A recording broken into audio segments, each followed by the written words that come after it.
Coming up in this episode, we're going to focus our attention on Telltale Games and also look at the first-person genre of adventure games we now know as walking simulators as we look at how 21st century game developers attempted to use more modern game development philosophies to grow and evolve the adventure game genre. I'm Sean Jordan and I am your great game guide. Get ready for a survey of many of the great adventure games you may have played, may have heard of, or may have missed.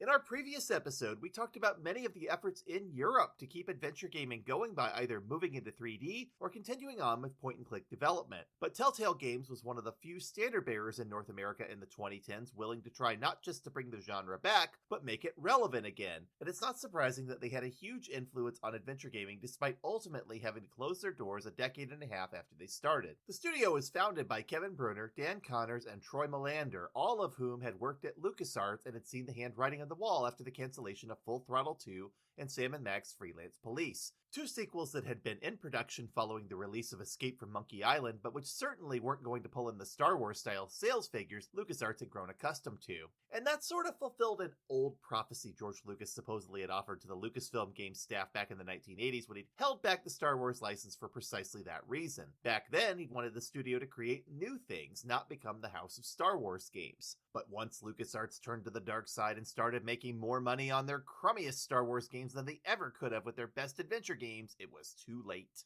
And so Telltale Games embarked on a mission to do something LucasArts wouldn't: make a new Sam & Max game. Creator Steve Purcell was on board, but the license LucasArts owned to Purcell's intellectual property had to expire first. While Telltale waited, they built a 3D adventure game engine called the Telltale Tool and started honing their craft on the casual game Telltale Hex's Hold'em, several CSI games created for Ubisoft, and two episodic mini-adventures based on Jeff Smith's Bone comics, Out from Boneville and The Great Cow Race. Both Bone games were point-and-click adventures rendered in 3D, and both included voice acting and reasonably close adaptations of the source material, though I'm not the biggest fan of every choice they made for the character voices. Grandma Ben in particular just doesn't sound right. Telltale also established a formula with these games that would become synonymous with their style, offering small environments and fairly easy puzzles so the games could instead focus on storytelling and progression. Each Telltale adventure includes dialogue that gives the illusion of choice but doesn't really change that much based on the actions you take or the decisions you make. In later Telltale adventures, the game would sometimes tell you, this character will remember that, but often, the impact on the story would be very small. In the Bone games, choice is even less of a factor because the game sticks so closely to the comics. What you have instead are some selectable dialogue exchanges that put everything into a question and answer format, and then mini-games that pad out the gameplay and interactivity a bit. It's fine, but it also makes them even less replayable than most adventure games because there's really nothing new to see once you're done. And that was a major criticism of both Bone games. They were short, expensive, and not exactly a revolution in adventure gaming. Now, I'd like to pause here and say if you've never read the Bone comics series, it's one of the all-time great independent black and white comics, and it's absolutely worth your time and trouble to track down, especially in the colorized Scholastic editions. It's sort of like the newspaper comics page by way of J.R.R. Tolkien, but it's truly an original story with fantastic characters, a really gripping overarching plot, and plenty of moments of comic relief.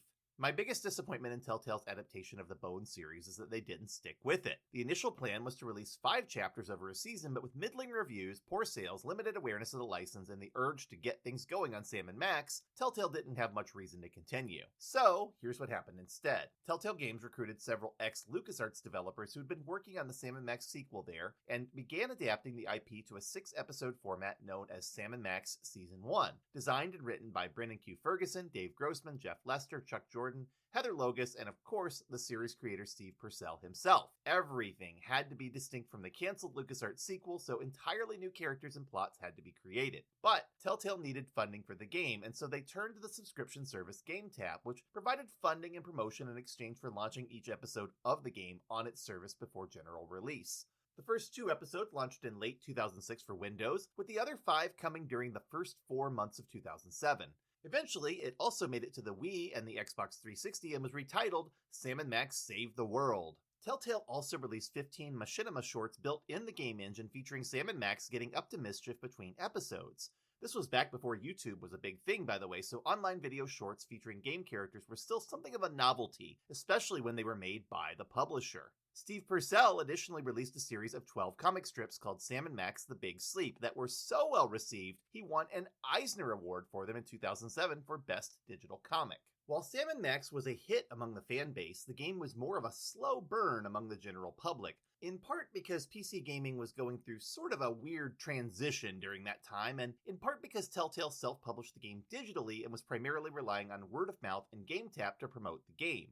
Though Sam & Max Season 1 was available on Steam in mid-2007, that platform still hadn't taken off yet as a popular way to buy games, and while the game got a collector's edition physical release through Telltale and a retail release through the Adventure Company, that didn't mean much during a time when PC gaming was largely seen as dying, and many retailers were shrinking their PC gaming sections down to bestsellers or dropping PC games altogether. Another problem with Sam & Max Season 1 is that Telltale Games hadn't quite figured out how to make their episodic format feel substantial. The first 3 chapters, Culture Shock, Situation Comedy, and The Mole, The Mob, and The Meatball, are wildly uneven, and the third one in particular is probably the worst chapter in the entire series. On the other hand, Abe Lincoln Must Die is tremendously funny and was even released as a solo standalone free download for those who wanted to try the series out. And Reality 2.0 evokes the original Sam & Max Hit the Roads VR sequence and also introduces the support group for outdated electronics known as the Computer Obsolescence Prevention Society, or COPS, who even have a great motivational song about how they aren't useless despite the fact that, yeah, they kinda are. Well, maybe not the arcade game Bluster Blaster, but he still comes on a bit strong. The final chapter, Bright Side of the Moon, not only references one of the great Sam & Max comics, but also feels like a fitting end as the duo takes on the season's big bad, the ultra-annoying Emetics founder Hugh Bliss. Oh, and did I mention Max becomes President of the United States along the way, and that the duo's famous DeSoto becomes a presidential car for the final 2 episodes? Or that there's a text adventure game to play through at one point? Or that there's a mecha Abraham Lincoln who goes on a rampage? Or that there's a door-guarding Secret Service agent whose codename is Superball? Because he's really, really good at being a bouncer, get it? The second season of Sam & Max games from Telltale, which are now called Sam & Max Beyond Time and Space, debuted later in 2007 and then continued monthly into 2008, this time with 5 episodes instead of 6. By this point, Telltale had hit its stride, and the quality of each episode was more or less at the same high level as the others, though I personally liked the 3rd chapter, Night of the Raving Dead, the least. Even with that one serving as the low point, though, you can't deny this season has the right stuff. Sam and Max get to team up with their neighbor, the tough guy Detective Flint Paper. They get to visit the Fountain of Youth and find out what happened to all the people who mysteriously vanished around the Bermuda Triangle, and they also get to visit Hell and meet Satan himself. They get to attend a wedding between the robotic head of Abe Lincoln and their friend Sybil Pandemic. Oh, and they may also be responsible for the Big Bang thanks to a mix-up with a time-traveling flying saucer piloted by a mariachi who simultaneously exists in the past, present, and future. It's wonderfully weird stuff. Telltale went on to make a 3rd Sam & Max series in 2010 called The Devil's Playhouse that pitted the duo against the invading alien general Skunkape and gave Max psychic powers, including a big finale where Max turns into a giant monster and goes on a rampage across New York. But before that happened, Telltale grabbed some other licenses and made some other interesting adventure games in the same style. The first was Strong Bad's Cool Game for Attractive People, a 5-part series based on the Homestar Runner web cartoon series from the brothers Chaps, Matt and Mike Chapman. Even today, it's one of my favorite of all the Telltale adventures because it's really well crafted and funny. Homestar Runner was already a natural fit for adventure gaming because the Chapmans had created several mini adventures on their website from 2004 and 2006 under their fictional Vidalectrix label, such as Thy Dungeon Man 1, 2, and 3, which are all text adventures in the style of old games like Vampire's Castle and Zork, and the King's Quest style graphical adventure Peasant's Quest, in which you have to vanquish the rampaging Trogdor the Burninator. Telltale's approach to adventure gaming worked quite well for the property, and the point-and-click mechanics managed to feel approachable since the game would frequently cut away to different camera angles or perspectives when anything interesting was happening. I love Strong Bad's Cool Game for Attractive People because it does such an impressive job of bringing the world of Homestar Runner to life, and even the episodes that I didn't think would be quite as good as the others wound up being incredibly amusing and added some nice variety to the gameplay. The humor's exactly what you'd expect if you're a fan of the webisodes. There are tons of Easter eggs and fun little references to discover, and there are even many games you can play in Strong Bad's game room, including an interactive series of Teen Girl Squad cartoons you can design to try to make Strong Bad laugh at his own terrible creation. Telltale followed this one up with Wallace and Gromit's Grand Adventures in 2009, featuring 4 episodes in the style of Urban Animation's stop-motion animated series. While I wouldn't call these games bad by any means, they're never quite able to capture the spark of the Aardman originals, and they really aren't that exciting to talk about. Even die-hard fans will be disappointed because Wallace is voiced by his alternate voice actor Ben Whitehead rather than Peter Sallis, and the humor feels very forced in places. Telltale's other big release in 2009 was Tales of Monkey Island, which I mentioned in a previous episode when we covered the latter Monkey Island games in more detail. It's a great series that feels true to the originals, particularly Curse of Monkey Island, which it seems to be the most closely inspired by, and once again takes advantage of the heritage Telltale had in so many former LucasArts developers being on staff.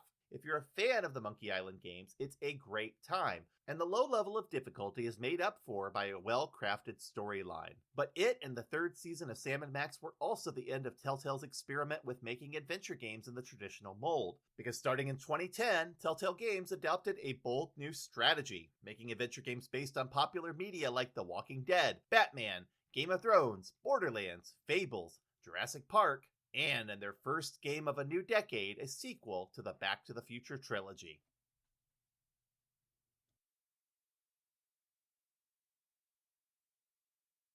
When Telltale Games first announced it was working on a Back to the Future adventure game in 2010, many people, including myself, were rightly skeptical. First of all, this game was planning to offer a new semi-canonical adventure for a story that was already resolved in its film trilogy. And remember, they destroyed the DeLorean in the end of the third movie before Doc and Clara and their kids headed off on new adventures in their steam engine. And the idea of a sequel series seemed a bit unnecessary. But also, Telltale's adventure game designs didn't seem particularly well suited to an epic theatrical license like Back to the Future, and indeed, the game wound up being very linear and had such easy puzzles that its inclusion of a hint system seemed like an insult to any seasoned adventure gamer. It looked like a step in the wrong direction, even if Michael J. Fox was giving his blessing, and Christopher Lloyd, no stranger to adventure games himself after starring in Toonstruck, was willing to come back and voice Doc Brown himself.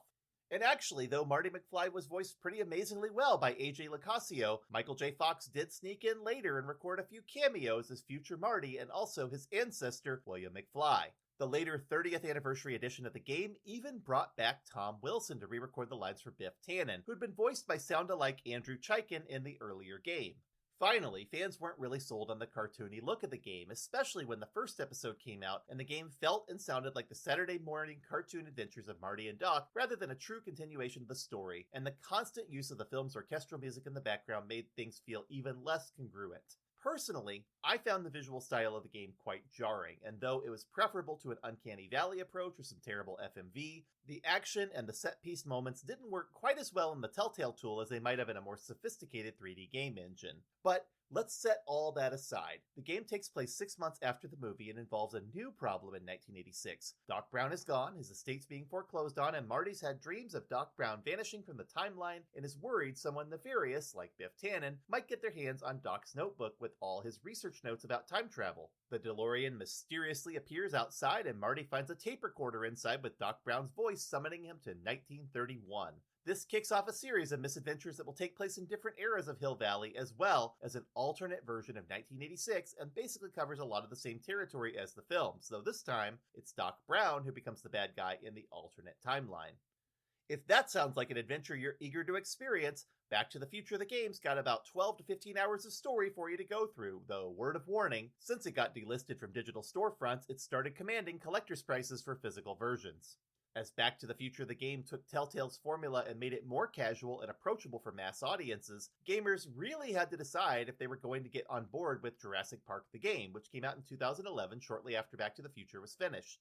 I'll just add, by the way, that it's no accident both of these licenses even got picked up. Universal was floating them around at the time trying to get ancillary products made, and Telltale Games saw the potential to use them and build a broader audience. Keep in mind as well that this was 4 years before Jurassic World came out in theaters and revived the franchise. In 2011, Jurassic Park was still a dinosaur of a film property without much going for it.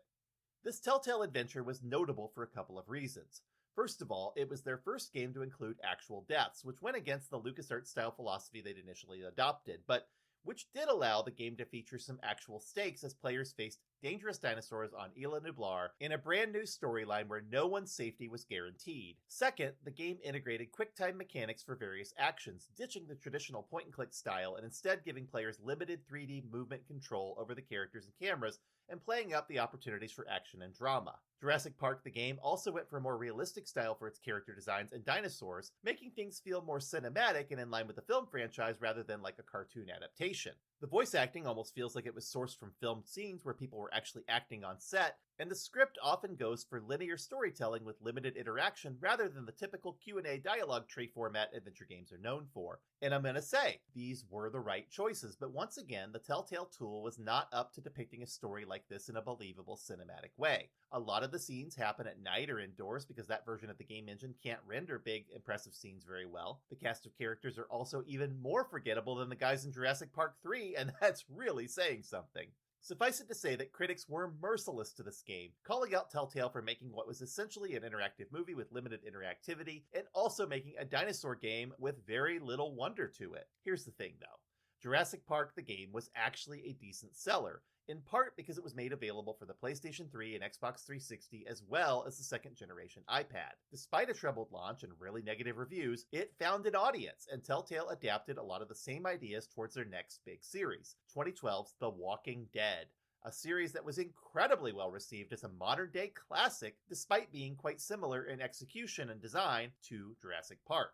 So, what happened to make The Walking Dead so much more popular? It's not just the IP, because there have been plenty of lousy Walking Dead games. It's actually the characters themselves. The first season of the game establishes very strong relationships between the convicted criminal in need of a second chance, Lee Everett, and his adoptive daughter in need of a protector and role model, Clementine. And since everyone is depicted in a shaded comic book style with heavy black lines and designs that look neither too realistic nor too cartoonish, the art design is able to pull off the game's dark and serious story without looking like an inferior version of the television show or a knockoff of the original comics.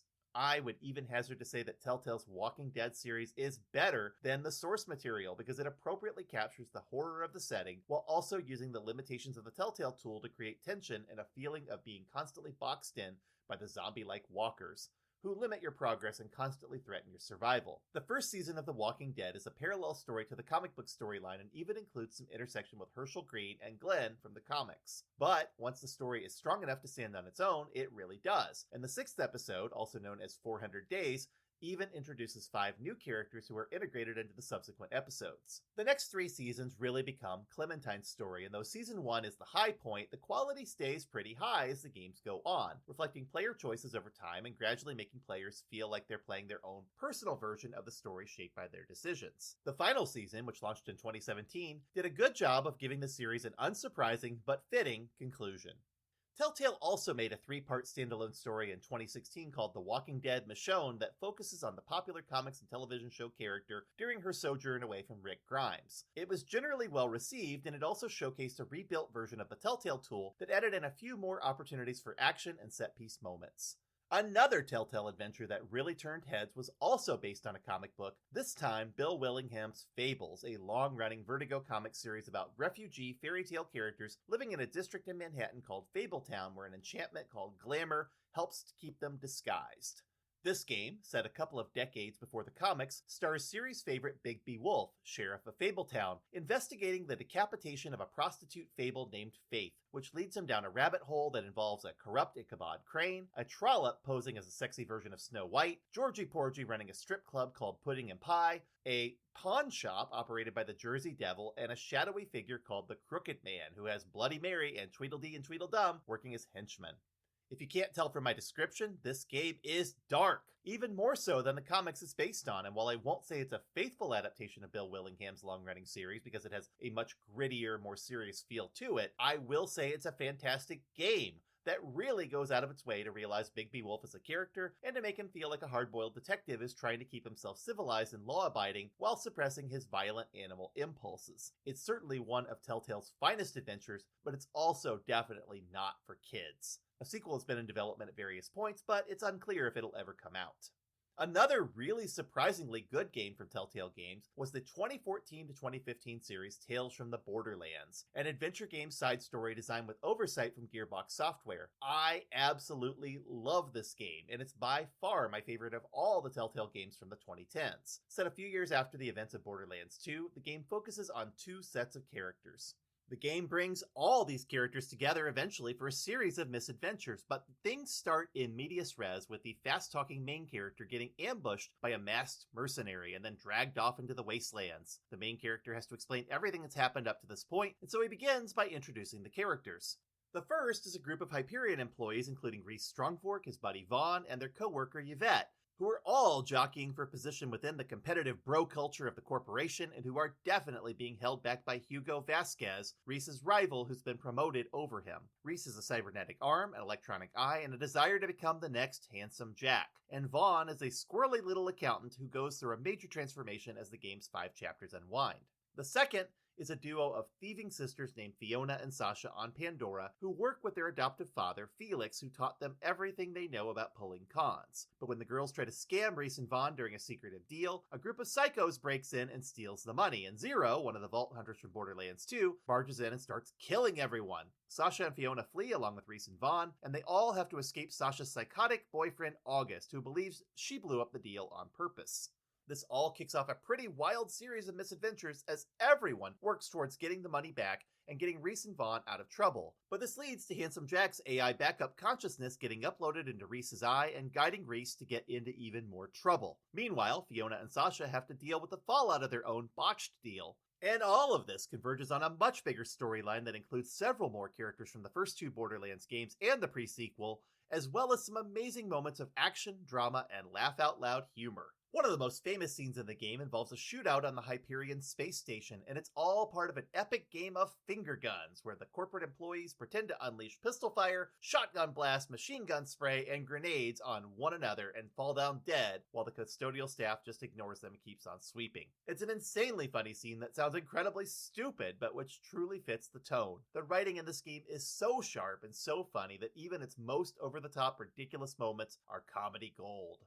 Another thing Tales from the Borderlands does really well is utilize licensed music tracks and stellar voice acting. Besides the returning voice actors for Claptrap and Handsome Jack from the earlier games, Troy Baker, Laura Bailey, Nolan North, Patrick Warburton, and Chris Hardwick headline a very talented voice cast. And the soundtrack includes some truly great tracks. Jungle's Busy Earnin', Sean Lee and Nino Mocella's Kiss the Sky, The Raptures' Pieces of the People We Love, Twin Shadows' To the Top, James Blake's Retrograde, and First Aid Kit's My Silver Lining. All of these are used to match the emotion of each chapter and go along well with the game's score by Telltale's house musician and sound director, Jared Emerson Johnson. After Tales from the Borderlands came out and really stuck the landing with its final 2 chapters, stories started coming out about how Telltale was in serious financial trouble during its development. The lower than average sales meant Telltale's management saw the game as a failure and they nearly canceled the game midway through. But some passionate team members convinced management to leave a skeleton crew working on the game to see it through. Ironically, Tales from the Borderlands is probably the best regarded of all of Telltale's games, and the final chapters on which that skeleton crew worked are so much stronger than the first 2 that it feels like Telltale was throwing everything they had at this game. It's funny how sometimes passion comes across like that, and while Telltale's later output was still very good, it never quite reached the peak Tales from the Borderlands was able to achieve. I'm not going to linger too long on the next several Telltale game titles because they're all good, but none of them is quite as defining as the titles that came before them. If you enjoy the IPs these games are based on, you'll have fun with them, and if you're not interested, you can skip them without worry. Game of Thrones was in development in 2014 to 2015, along with Tales from the Borderlands, and basically released each of its chapters around the same time. This game is a side story to the HBO television series, but focuses on House Forrester, a family from North Westeros that doesn't have much intersection with the events of the show. That's not to say you don't occasionally see a familiar moment or character. The first episode starts during the Red Wedding and kicks off a surprise succession in House Forrester that sets up much of the plot. If you want to see Jon Snow, Tyrion and Cersei Lannister, Margaery Tyrell, Ramsay Snow, or the mother of dragons herself, Daenerys Targaryen, they all make appearances, though they're only occasionally important to the plot. Personally, I never really dug this one, and part of it is because the characters have a sort of illustrated style that borders on cartoonish, but which can't quite sell the nuanced character emotions the plot demands. A lot of characters just seem to be constantly sneering and glum, and there's not a lot of joy in anything that happens. I realize that's on brand for the IP, so if dark adventure games with lots of politics and psychopathic violence and gratuitous use of profanity are your thing, this one's not too bad, and its 6 episodes do at least tell a complete story that fits within the broader continuity of the show. And hey, it's better than the last few seasons of the show itself, right? But if you have kids in the house, let me instead recommend Minecraft Story Mode from 2015 to 2017, a 2-season series that even got released as an interactive experience on Netflix between 2018 and 2022. Unfortunately, the game's delisted from digital storefronts now, so finding a physical copy means paying some inflated prices. But if you enjoy Minecraft, the game is rendered in the same style and has lots and lots and lots of references and in-jokes that land a lot better than they did in the live-action movie. The premise of the game is that a long time ago, a group called the Order of the Stone defeated the Ender Dragon. Flash forward to the present day, where a group of friends named Jesse, Axel, Olivia, and Petra are headed to EnderCon along with their pig, Reuben. A bunch of stuff happens to contextualize all of the Minecraft trappings. The characters build things, or survive in the wilderness scene where zombies and skeletons and creepers come out at night. There's an iron golem that gets loose and so forth, but eventually, the plot centers on the Order of the Stone getting attacked by a bad guy named Ivor who unleashes a wither storm. This causes Jesse and his friends to take up the mantle of heroes as they work to rebuild the Order and put a stop to the wither storm, even if it means not all of them make it to the end of the story. But that's really just the first few episodes. The first season also included 3 continuing adventures for the friends, and the second season introduced an entirely new villain called the Admin, while retaining Jesse as the main character. And one of the neat things about Jesse is that you can play the character as a male, voiced by Patton Oswalt, or a female, voiced by Catherine Tabor. The game also has a stellar voice acting cast made up of many famous comedians or actors like John Hodgman, Brian Posehn, Corey Feldman, and Yvette Nicole Brown, and professional voice actors who are well known for being in cartoon shows like Billy West, D. Bradley Baker, Jim Cummings, Kari Walgreen, and Phil Lamar, among many others. Paul Rubens, Pee Wee Herman himself, voices the villainous Ivor, and one of the adventure chapters in Season 1 even includes 5 famous Minecraft YouTubers. Suffice it to say that if your family loves Minecraft, this game is a good time. The first season is a tad uneven, with episode 2 being a huge disappointment before you get back to the good stuff in episodes 3, 4, and 5, but season 2 is more consistent. The 3 DLC adventure chapters in season 1, while inessential, are amusing enough. Batman, the Telltale series, is also an easy recommendation, and it, too, has a stellar voice cast and brings back the visual style of The Wolf Among Us and Tales from the Borderlands to give everything a dark-lined comic book veneer. The first season starts off fairly weakly and gradually gets better as it goes before fizzling out at the end, but the second season, titled Batman: The Enemy Within, is among the best things Telltale has ever created. Surprisingly, the second season's plot involves yet another origin story for the Joker. He's not the only villain. It also includes interaction with the Riddler, Catwoman, Mr. Freeze, Bane, Harley Quinn, and Amanda Waller, but it's so well done and contextualizes the Joker in such an interesting way as a friend of Batman's who gradually turns to evil by cutting corners and reaching the conclusions Batman does not dare to consider, that it really ought to become canon, even if it does upend Harley Quinn's origin story in the process. Even so, with so many great Batman games to play, I'm not really sure an adventure game with action primarily derived from QuickTime events was needed, and it was always sort of a head-scratcher why Telltale Games decided to pursue this license instead of something a bit less overexposed. I would have loved to see Telltale do something with the Green Arrow, or John Constantine, or the Green Lantern Corps, rather than tell yet another story about Batman. My advice is to skip Season 1 entirely and just play The Enemy Within to enjoy its storyline. Another game that isn't a must-play, but which is enjoyable, is 2017's Guardians of the Galaxy: The Telltale series, which was the last new game, and not a continuation of an existing series, to be released by Telltale Games before they went kaput in 2018. It's actually not quite as impressive or memorable as the later action game from 2021 developed by Eidos Montreal, but if you enjoy the James Gunn-directed films and also want to battle Thanos without worrying about the Infinity Gauntlet, this game does offer a fun combination of the Marvel Cinematic Universe take on the characters and the comic books. Oh, and since Thanos dies in the first chapter, the game goes in a pretty wildly different direction than the movies, though it still features the same basic characters. Star-Lord, Gamora, Drax, Rocket, Groot, and even Nebula, Yondu, and Mantis, the Nova Corps, and the Kree, as well as the villain Hala the Accuser. One of the more interesting things about Guardians of the Galaxy is that your choices actually do carry some serious weight compared to the other single-season Telltale adventures. And the endgame even lets you resurrect someone Dragon Ball style if you bother to keep and power up a device called the Eternity Forge instead of destroying it. This also gives you some replayability if you want to see some of the other avenues in which you can take things. Telltale Games closed its doors in 2018, but there is a company operating as Telltale Games today, and they released the episodic adventure game The Expanse in 2023, co-developed with a developer called Deck 9. I have not played it myself, but from what I've read in reviews, it's a fairly typical Telltale-style game. If you enjoy that IP, give it a try. Deck 9 is also responsible for the past few Life is Strange adventures, but I've steered away from them after True Colors, in part because the games Before the Storm, Double Exposure, and Reunion all really look like fan service to me without having anything new to say, but also because Deck 9 got busted back in 2024 inserting Nazi symbols into one of the Life is Strange games during development, and also reportedly has had a toxic workplace culture full of harassment and racism. I would rather support other developers, thanks. But speaking of Life is Strange, let's talk about it for a moment because it's one of many adventure games that came out in the wake of Telltale Games' best years of output and definitely has some similarities. The first game was created by Don't Nod Entertainment, a French development studio that created the interesting and very underrated 2013 action-adventure game Remember Me before releasing Life is Strange through Square Enix in 2015.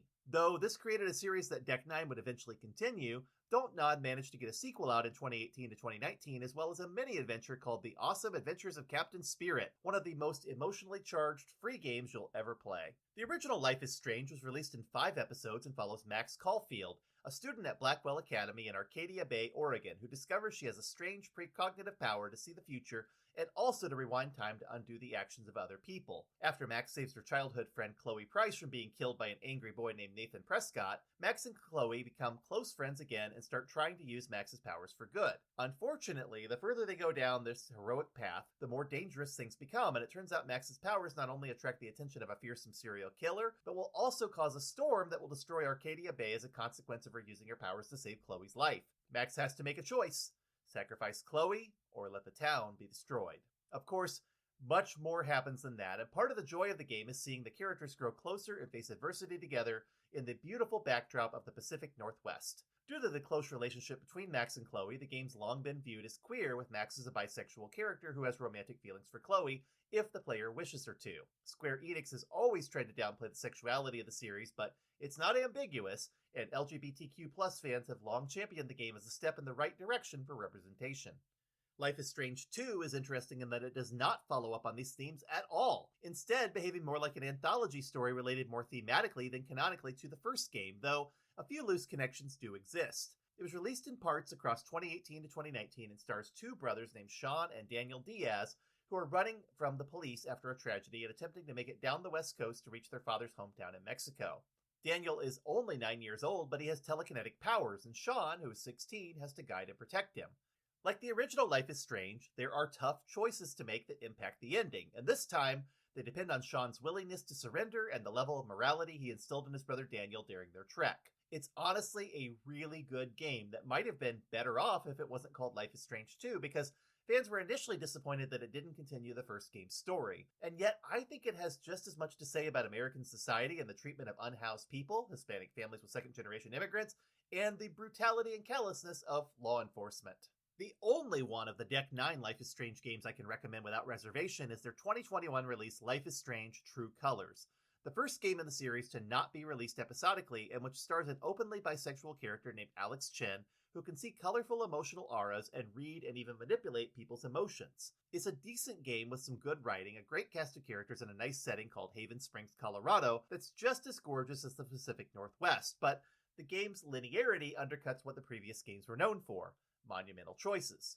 Don't Nod, which, by the way, used to be one word and is now 2 words after a rebrand, created a new adventure game released in 2 parts in early 2025 with the frankly terrible title of Lost Records Bloom and Rage. I haven't played it myself, so I can't comment on its quality, but I do know that the 2-part release schedule was intended to build hype and get players talking. It didn't have the intended effect at all, and Don't Nod clearly needs some tips on marketing if they're going to continue to self-publish. But I have heard from people who've actually played the game that the first half is decent, while the second half leaves some people satisfied and others really cold. Since we're already talking about games which came out in the wake of Telltale's output, let me mention a few more, all of which had some involvement from previous Telltale employees. Oxenfree is a 2016 side-scrolling adventure game created by Night School Studio, which was founded by the former Telltale Games developers Sean Crankle and Adam Hines. And while the two studios maintained a close relationship until Telltale went under in 2018, it was actually Netflix who'd wind up picking the studio up and making it part of its games division, ultimately releasing Oxenfree 2 Lost Signals in 2023. Both of these games are more action-oriented than your typical adventure game and also require a lot more exploration, but they're great-looking, well-made, and fun to experience. Night School Studio also released a similar graphic adventure called After Party in 2019 about two college students going on a total bender in hell as they try to outdrink all the demons there, including the devil. It's definitely an odd one. A more recognizable adventure game is Star Trek Resurgence, a 2023 game by Dramatic Labs, yet another developer founded by former Telltale Games employees. The game takes place in the original The Next Generation continuity following Star Trek Nemesis and even has Ambassador Spock included as a character aboard the USS Resolute, and Commander Riker showing up later in the game as an ally, voiced by Jonathan Frakes himself. The gameplay is very similar to a Telltale-style adventure, but the graphics are far more sophisticated and do a good job of depicting realistic-looking characters and environments. Unfortunately, the game's a bit choppy in places and has some middling mini-games, but I'm honestly surprised it didn't make a bigger impression. It's exactly the sort of Star Trek fans have been clamoring for, and it's got a great story. Do yourself a favor and check this one out. I also need to mention last year's adventure game success story, Dispatch, a serial adventure game released across 8 episodes by Ad Hoc Studio, founded by Michael Chong, Nick Herman, Dennis Leonard, and Pierre Choret. Some of the team members who worked on those 3 truly great Telltale games, The Walking Dead, The Wolf Among Us, and Tales from the Borderlands. And Dispatch, more than any other game I've played, really channels the style of the mid-2010s Telltale games, with animation quality cel-shaded graphics, some fantastic character moments, and episodes that create emotional peaks and valleys to keep you invested. It also includes a strategy component where you literally dispatch superheroes to solve problems, and an occasional hacking minigame. You've definitely got to play this one. Oh, and the game's also known for being a little spicy, so be careful playing it around kids, even if it does look like a cartoon. One more offshoot I'd like to mention is the 2016 game Firewatch, which was created by a developer founded by Telltale Games' Sean Vanneman and Jake Rodkin called Campo Santo that was eventually acquired by Valve. Firewatch is a first-person adventure game where you follow a fairly linear plot that's very heavy on dialogue and spectacle, but which restricts player choice. It's a great and fairly short, story-heavy game that's well worth playing, and it gives us a great opportunity as well to segue into other first-person adventure games known by the once derisive name of walking simulators.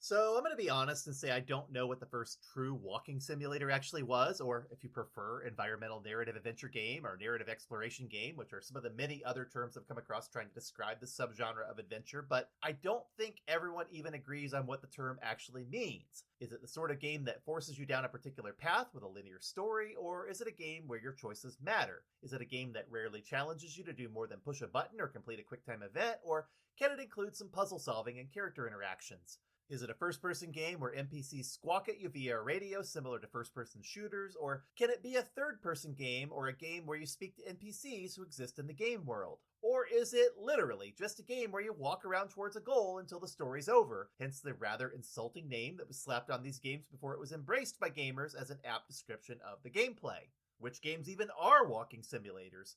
Most people wouldn't classify that game company's Journey or Playdead's Limbo as a walking simulator, despite the fact that both are basically an adventure game where you continue moving forward. The trio of indie games, QWOP, Getting Over It with Bennett Foddy, and Baby Steps are also, likewise, literally walking simulators that most people wouldn't associate with the adventure genre. But most people would call Fulbright Company's Tacoma a walking simulator, despite the fact that you're literally floating through a space station rather than walking for parts of the game. Where does Galactic Cafe's The Stanley Parable fit in with its choice-driven gameplay? What about Dear Esther with its non-linear story?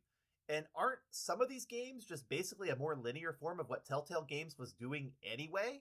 So here's what we'll have to agree upon. Like so many categories for subgenres of games, it's all about vibes. And we're going to have to fall back to the I don't know how to define it, but I know it when I see it rule when it comes to walking simulators. Rather than try to cover all of them, let me just mention a few that are really noteworthy and encourage you to check them out. One obscure one that I'd absolutely check out is the 1998 Japanese PlayStation game LSD Dream Emulator from Outside Directors Company and Asmik. It's a truly unusual game about wandering around in dreams and shifting from dreamscape to dreamscape. Many dreams are randomized and there's no real point beyond your own interest and amusement. As such, it's probably the purest distillation of what a walking simulator is, because it's all about your subjective experience as a player. Another very obscure one is from 2009 by the Belgian developer Tale of Tales, and it's called The Path. The premise begins as a simple take on the story of Little Red Riding Hood. You guide a girl down a path using a third-person perspective and pay a visit to grandmother's house, which you explore in the first person. There are 6 girls to choose from, and each more or less has the same experience. But then, the game lets you know you missed a number of things along the way, and on your replay, you need to take your girl off the path and see what there is to find. Each girl has a different surreal adventure, and what the story means is mostly up to you as the player, though the game does provide some clues. But the games that most people would associate with walking simulators started coming out in 2012 and 2013 as digital indie games, and 2 of them, Dear Esther and The Stanley Parable, were based on Half-Life 2 mods, while Gone Home, Proteus, 30 Flights of Loving, and The Unfinished Swan were all new games that were quite visually distinctive. Dear Esther was first released in mod form in 2007 by a group called The Chinese Room, and thus it is probably closest to the origin story for the walking simulator as a distinct genre of adventure gaming, because it's a short, story-driven game, sort of like a full 3D version of Myst, where you explore an island and trigger narrations that provide context, backstory, and motivation for your adventure. The game doesn't have any puzzles, combat, or interactions with other players. You literally just wander around until you reach the ending, which allows you to take flight. The team that made the game went on to create the similar 2015 walking simulator Everybody's Gone to the Rapture, a game that puts me to sleep every time I try to play it, and the 2013 and 2024 horror games Amnesia, A Machine for Pigs, and Still Wakes the Deep, which have a lot of the same design ideas. The Stanley Parable first appeared as a mod in 2011. It was created by Davey Reedon and William Pugh with narration by Kevin Breitling. The game was subversive and fun, messing around with the player by trying to direct him or her to follow narrated instructions and then changing what could happen in the unfolding game based upon the player's choices, leading to 6 different storylines. The game's an absolute blast and so self-aware of what it's doing that much of the fun comes from trying to antagonize the narrator and break free of the linear confines of the storytelling. Much like Portal, the game also eventually shows you the behind the scenes and helps you to understand that everything you're experiencing is a lie of some sort or another. A standalone release came out in 2013, and a 2022 remake called The Stanley Parable Ultra Deluxe not only added in a bunch of new content, but also a meta discussion about the game's reviews on Steam, the need for collectibles and items Stanley can carry around in the form of a bucket, the focus topics for sequels, and so much more. Even if you played the original, the remake is worth your time.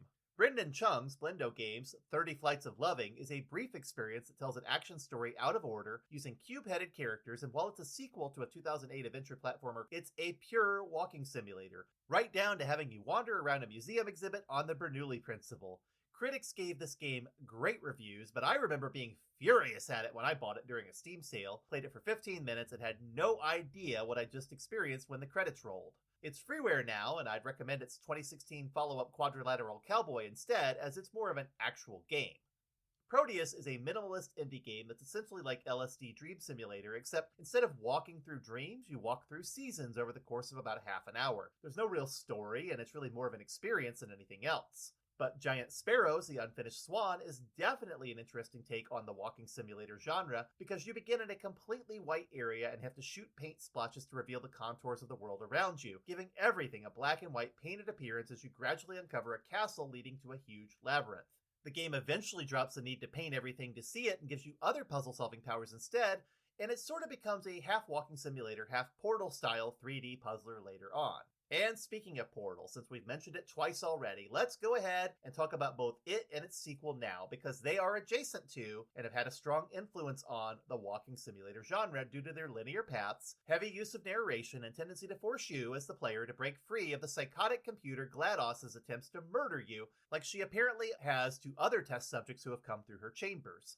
Portal came out in 2007 and was based on a 2005 student game called Narbacular Drop, and while it was a fairly short and easy experience on its own, Valve decided to include it with a 2007 Half-Life 2 compilation known as the Orange Box, and also to eventually sell it as a budgetware digital and physical game. The game took on a life of its own due to its sleek design, fun first-person puzzler gameplay, sense of humor, and of course, meme-worthy references to Cake and a killer Jonathan Colton song that played over the end credits, sung by GLaDOS herself and letting the player know that she was still alive. Portal 2 debuted in 2011 and expanded the gameplay and the story, introducing a number of AI orbs within the Aperture Science Test facilities, and also delving deeper into the backstory of the experiments as well as to what happened to all the other humans. This game felt like even more of a walking simulator in some places, since so much of the game involved narration from off-screen characters. Airtight Games decided to make their own Portal-style game with 2012's Quantum Conundrum, another walking simulator-style puzzler with narration by John Delancey, the actor who played Q in Star Trek The Next Generation. And many similar games have followed in the same vein, such as Crow Team's 2014 first-person puzzler The Talos Principle, Pillow Castle's 2019 perspective-based puzzler Superliminal, Sad Owl Studios' photography-based 2023 puzzler Viewfinder, and Doggybomb's 2025 hit randomized mansion exploration puzzler Blueprints. And speaking of house explorations, let's go back to pure walking simulators for a moment because we still need to discuss Gone Home, a game developed by a team called Fulbright Company who just worked on BioShock 2 Minerva's Den and who wanted to apply many of the same design ideas to a smaller, more personal story that didn't involve any action. The result was a game where you play as Katie Greenbrier, a 21-year-old who returns home after an overseas trip to find her family gone, things in boxes, and a note from Katie's 17-year-old sister Sam begging her not to go digging around to find out what happened. The resulting investigation involves wandering around the house, picking up items, hearing snippets of Sam's journal, and searching for clues. The story is famous for revealing a teenage romance between two girls and the parents' unwillingness to accept it, making Gone Home an interactive experience that resides along Life is Strange as one of those adventure games bringing visibility to the stories of folks in the LGBTQ+ community. Fulbright Company released their next game, Tacoma, in 2017, and as I mentioned, it takes place aboard a space station and involves playing as an astronaut named Amy, who has to piece together what happened to the crew by using the ship's AI and an augmented reality system to uncover the entire story. Another game that came out in 2017 is What Remains of Edith Finch, made by Giant Sparrow and starting out somewhat like Gone Home before revealing itself to be a game where the 17-year-old Edith Finch can see through the eyes of other people or creatures as she explores the tragic death of everyone in her family. It's a clever and extremely surprising game that makes the most of its brief length to deliver an interesting story. A few other walking simulator-style games worth mentioning include the following: the 2014 adventure puzzler The Vanishing of Ethan Carter from the developer The Astronauts, which involves exploring a decrepit coastal community and solving supernatural puzzles while using paranormal powers to investigate the death of people in the town. The 2015 horror-themed walking simulator Soma from the developer Frictional Games, where you have to uncover why you were abducted from your apartment and have found yourself in an underwater station populated by aggressive mutant creatures. Frictional's earlier Penumbra games are more horror-themed, but also worth a look.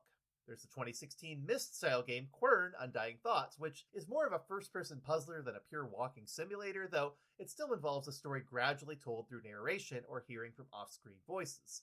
There's the 2021 hitchhiking game Road 96 from Digix Art Entertainment, in which you play a runaway teenager who's trying to make it to the border as you escape a fictional country that's under totalitarian rule, but which really resembles the United States. The game is broken into randomized vignettes and plays out sort of like a roguelike, since you can't pick exactly what happens, but much like a walking simulator as well, since the scenes generally give you limited control and are heavy on exposition and in telling a broader story.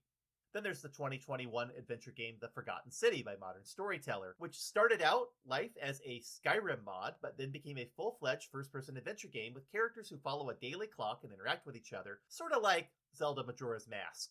The game takes place in what seems to be a Roman-themed afterlife setting, and you find yourself trapped in a time loop, forcing you to change how each day goes to solve the mystery of the Forgotten City and free its inhabitants. There are multiple endings, and they're all worth seeing. While the walking simulator genre definitely sounds terribly dull, many of the games I just mentioned are extremely well regarded and deserve to be played. Be sure to check them out.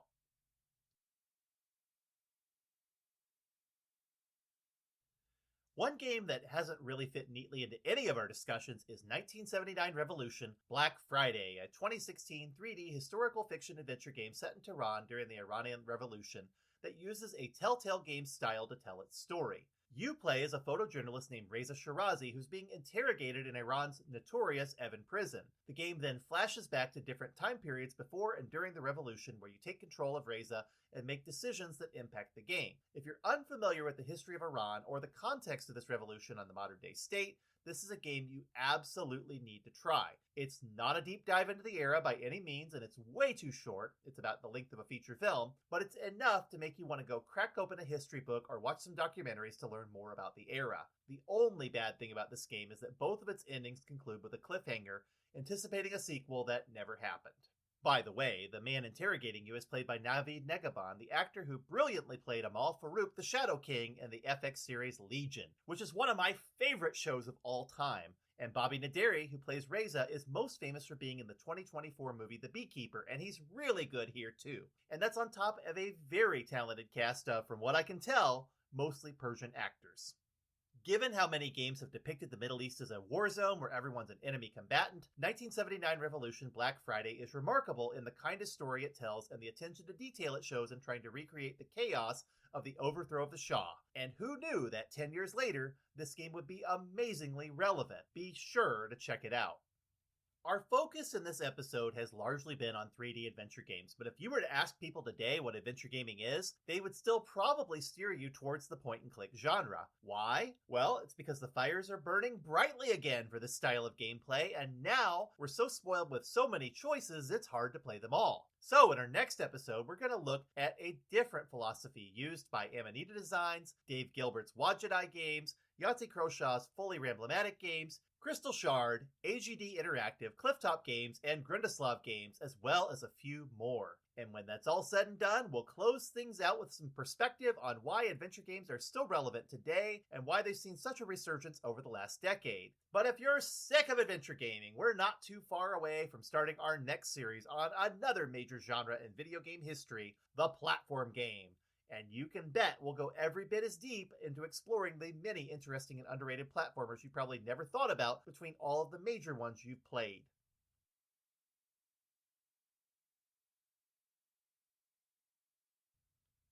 If you enjoy this show, you can read this series every week on my Substack at greatestgames.substack.com, where you'll also find brand new articles on other great games you've probably never played. And you're always welcome to talk with me on Bluesky. I'm Sean Jordan, I am your great game guide, and I'll be back next week with more to explore.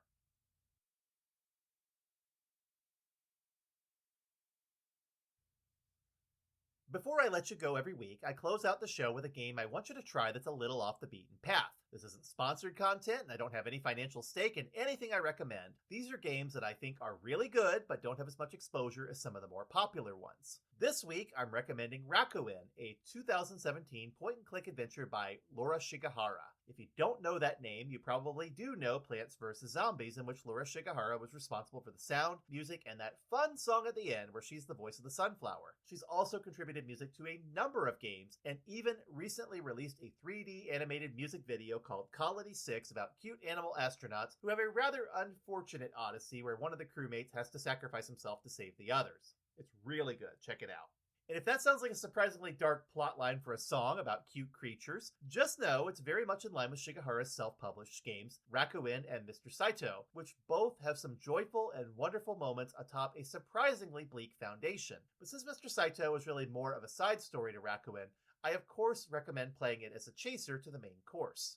Rakuen is about a boy who's in a hospital with a serious illness and who discovers that a book his mother has given him called Rakuen has gone missing. The boy retrieves it from an old vagrant named Uma who's hiding in unused portions of the hospital, and when his mother comes to visit, she reads the story to him about a fantasy world that contains Morizora's forest that's ruled by the great wish-granting spirit Morizora, and which is populated by cute, large-eared creatures called Leebles and talking plants and animals. The hospital is also populated with other patients who are sick or dying, and many of them have some sort of sadness that the boy resolves to correct by doing errands for them or trying to find ways to help them. The boy and his mother find a gateway to Morizora's forest where they find Leebles who are similar to the people in the hospital with the same names and some of the same problems, but the forest is also haunted by wandering spirits called envoys that are trapped between the two worlds, and their presence is causing Morizora to sleep. And so the boy and his mother work to solve the problems on both sides and retrieve the parts of a song needed to awaken the Great Spirit so the boy can receive his wish. The undercurrent running beneath all of this is terribly sad, And one of the inspirations for this game was the 2011 Tohoku earthquake and tsunami that led to the Fukushima nuclear power plant disaster. Shigehara wrote a song called Jump for a digital album benefiting disaster relief, and she says this was the start of the idea of the game. The game itself has several vocal tracks and some really gorgeous music, no surprises there. And while it looks like a JRPG, it's an adventure game through and through with light puzzles and absolutely no combat. If you enjoyed To the Moon, this game will be right up your alley.